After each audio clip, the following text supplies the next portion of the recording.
Hey guys, Richard from Digital Foundry here with a look at Dishonored the Definitive Edition on PS4 and Xbox One. It's an HD remaster that also includes all the original releases' DLC expansions. Here we're comparing both versions with the original PC release.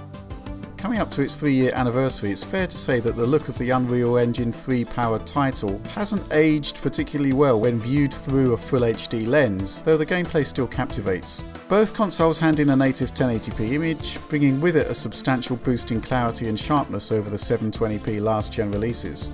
Each version uses post-process anti-aliasing to smooth over the edges, though coverage does seem to vary just a little between platforms. The Definitive Edition tagline suggests that the PS4 and Xbox One versions of Dishonored are treated to an upgrade over the original game in some form. Well, some improvements are made, but in practice the amount of work that has been done is fairly minimal, and the core graphical look of the game falls into line with the PC version running at the high preset, which is maximum settings, with just a few tweaks in several areas. Alpha-based effects and post-processing elements such as depth of field and motion blur also appear identical across all three platforms. However, the biggest issue with image quality we noted comes down to texture filtering.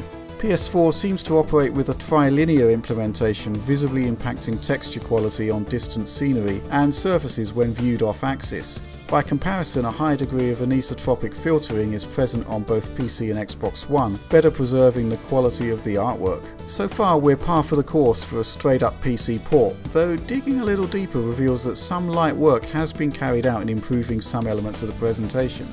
We see the appearance of parallax occlusion mapping across the walls and the ground, giving brickwork and cracks a strong three-dimensional look reminiscent of actual geometric detail, an effect that is also used across the cobblestones on the roads. By comparison, the PC version utilises normal mapping to add detail to surfaces, which looks much flatter as a result.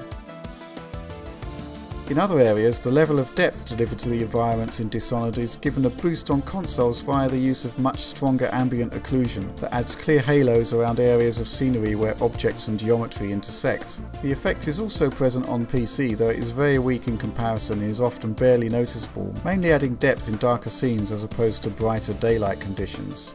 More importantly, another element of difference you may have noticed comes down to the game's frame rate. We have a frame rate test elsewhere on the channel, but the bottom line here is pretty straightforward. Both PS4 and Xbox One are operating at 30 FPS, while the PC version of Dishonored is extremely light on hardware, to the point where our budget gaming system, a Core i3-4130 paired with a GTX 750 Ti, can run this game at max settings at upwards of 100 frames per second.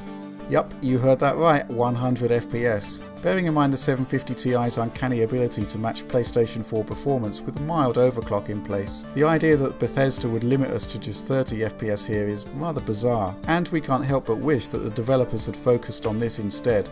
The Definitive Edition remains a decent game and the inclusion of the DLC is obviously welcome, but with the maxed out PC experience available at 60 FPS on a wide range of PC hardware, we can't help but feel that that remains the better option. So that's Dishonored the Definitive Edition. If you like this particular comparison, give us a like and subscribe to Digital Foundry for more console and PC tech analysis. That's all for now, thanks for watching.